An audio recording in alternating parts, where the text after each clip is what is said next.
नमस्कार. न्यूज परामर्शमध्ये आपलं स्वागत आहे. आज मी बेस्ट उपक्रमाचा म्हणजे बेस्ट कर्मचाऱ्यांचा जो संप चालू आहे त्याच्याविषयी थोडं बोलणार आहे. 18 जूनच्या मध्यरात्रीपासून बेस्ट कामगारांनी संप पुकारला आहे आणि हा संप आता आज दुसरा दिवस आला. 20 तारीख ना, आज तिसरा दिवस आला तरीही चालूच आहे. याचं कारण असं आहे की त्यांच्या ज्या प्रलंबित मागण्या आहेत, म्हणजे अनेक वर्षापासून ज्या मागण्या ते सातत्याने राज्य सरकारपुढे ठेवत आहेत, त्या कोणत्याही मागण्या राज्य सरकारने आत्तापर्यंत पूर्ण केलेल्या नाही आहेत. प्रताप सरनाईक हे जे परिवहन मंत्री आहेत, त्यांच्याबरोबर कामगार नेत्यांच्या युनियनची चर्चा झाली, पण त्यातून तोडगा मात्र काही निघालेला नाही आहे.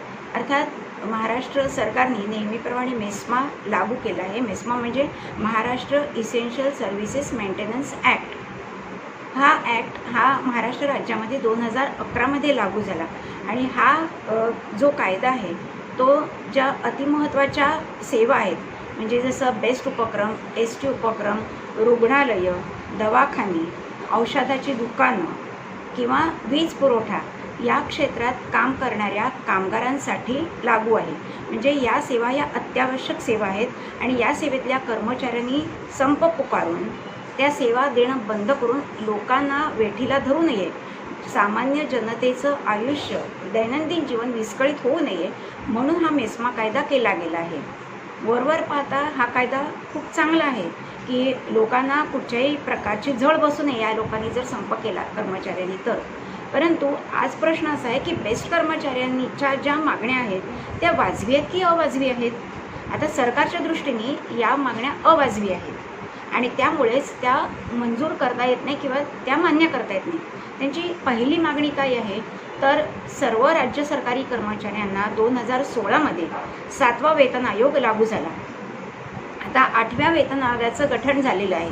म्हणजे येत्या 2 वर्षात 8वा वेतन आयोगही सगळ्यांना लागू होणार आहे, केंद्र सरकारपासून राज्य सरकारपर्यंत सगळ्यांना.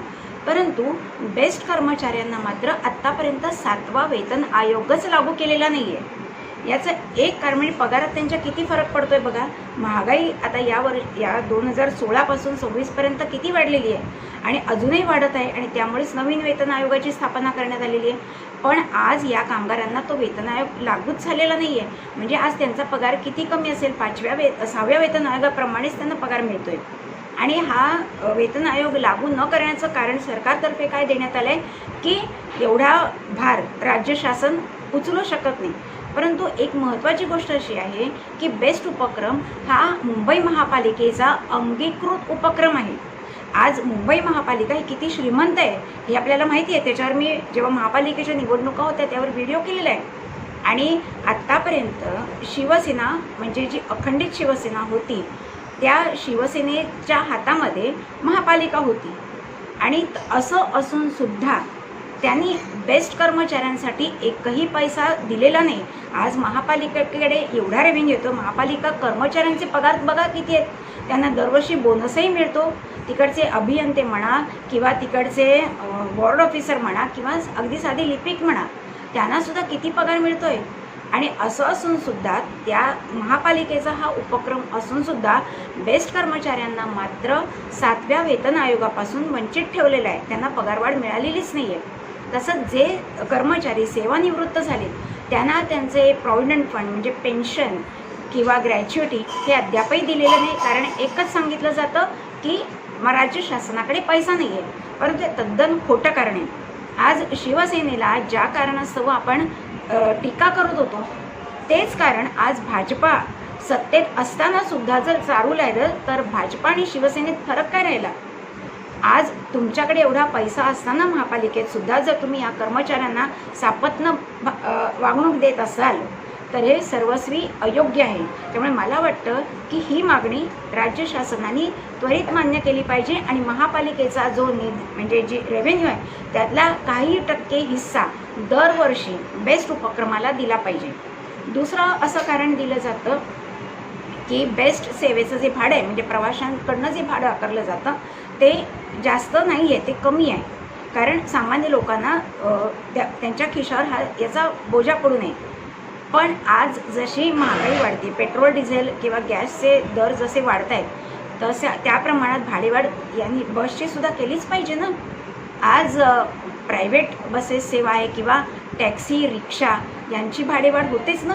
ज्या वेळेला पेट्रोल वाढतं, डिझेल वाढतं किंवा त्यांचा CNG गॅस वाढतो, त्यावेळेला त्यांची भाडेवाढ तर केलीच जाते ना. त्यावेळेला ते संपायचं हत्यार उगारतातच आणि लगेच त्यांना भाडेवाढ मंजूर केली जाते. मग बेस्टची भाडेवाढ थोड्या प्रमाणात झाली तर काय चूक आहे? कारण बाकीच्या कर्मचाऱ्यांना त्यांचे पगार तर कालानुरूप वाढतच आहेत ना. अगदी सरकारी क्षेत्रातलं मी म्हणते, सार्वजनिक म्हणजे जे प्रायव्हेट उद्योगधंदे आहेत आणि त्याच्यामध्ये जे लोक काम करतात तिथे इतक्या प्रमाणात पैसा मिळत नसेल, पण बाकीच्यांना तर मिळतोच आहे ना. मग हा जर सरकारी उपक्रम आहे तर त्यांना मिळालंच पाहिजे. आणि थोडी भाडेवाढ ही आपल्या प्रवाशांवर सुद्धा झाली तर ती काय अन्याय नाही आहे.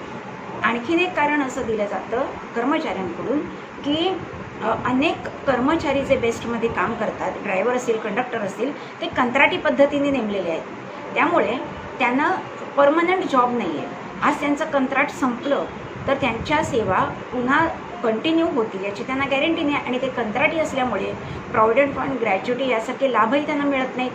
अर्थात जे परमनंट कर्मचारी आहेत आणि जे सेवानिवृत्त झालेले आहेत त्यांनासुद्धा अद्याप हे सगळे फायदे सरकारने दिलेलेच नाही आहेत. याचा सरकारने जरूर विचार केला पाहिजे आणि या कर्मचाऱ्यांवर अन्याय होता कामा नये.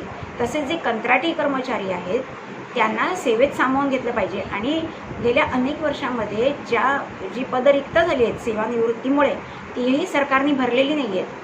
तर अशी जी रिक्त पदं आहेत तीही सरकारने ताबडतोब भरावीत. पण सरकारला ते करायचंच नाही, कारण त्यांना असं वाटतं त्यांच्या वागणुकीतून की हा उपक्रम त्यांना बंद करायचा आहे आणि प्रायव्हेटली बस सेवा सुरू करायची. आज जर प्रायव्हेट बस सेवा मुंबईमध्ये बेस्टच्या जागी आल्या तर त्यांची भाडेवाढ किती असेल याची आपण कल्पना तरी करू शकतो का? आणि ते एकदा प्रायव्हेट म्हटल्यावर सरकारचा काही अंकुश राहणार नाही.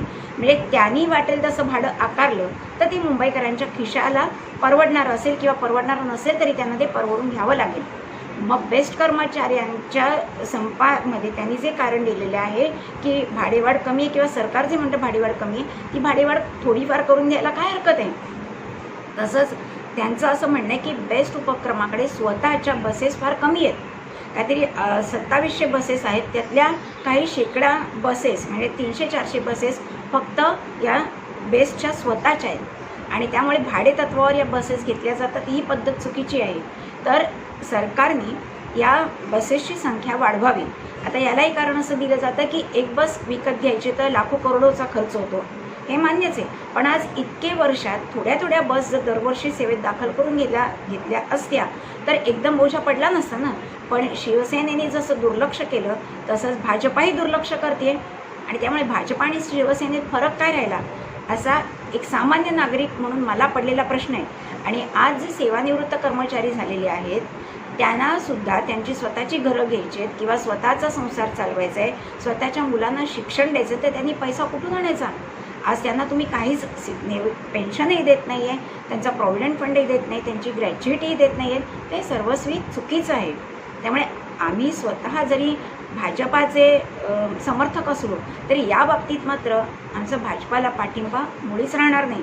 कारण महापालिका ही अत्यंत श्रीमंत आहे, मुंबई महापालिका, आणि त्यांचा रेव्हेन्यू जो आहे म्हणजे त्यांचं इन्कम जे आहे महापालिकेचे ते भरपूर आहे. तर जर मुंबईकरांची खरंच त्यांना काळजी असेल आणि त्यांना सबसिडाईज सेवा उपलब्ध करून द्यावी असं जर त्यांचं खरंच मत असेल तर त्यांनी या संपामध्ये तोडगा काढावा. म्हणजे तोडगा काढावा याचा एकमेव अर्थ आहे की मुंबई महापालिकेचं जे उत्पन्न आहे त्यातला काही टक्के भाग हा दरवर्षी बेस्ट उपक्रमाला त्यांनी द्यावा. आणि याच्यामध्ये जास्तीत जास्त मराठी लोक कार्यरत आहेत, कर्मचारी आहेत, ते जवळजवळ 70 ते 80% हे मराठी आहेत.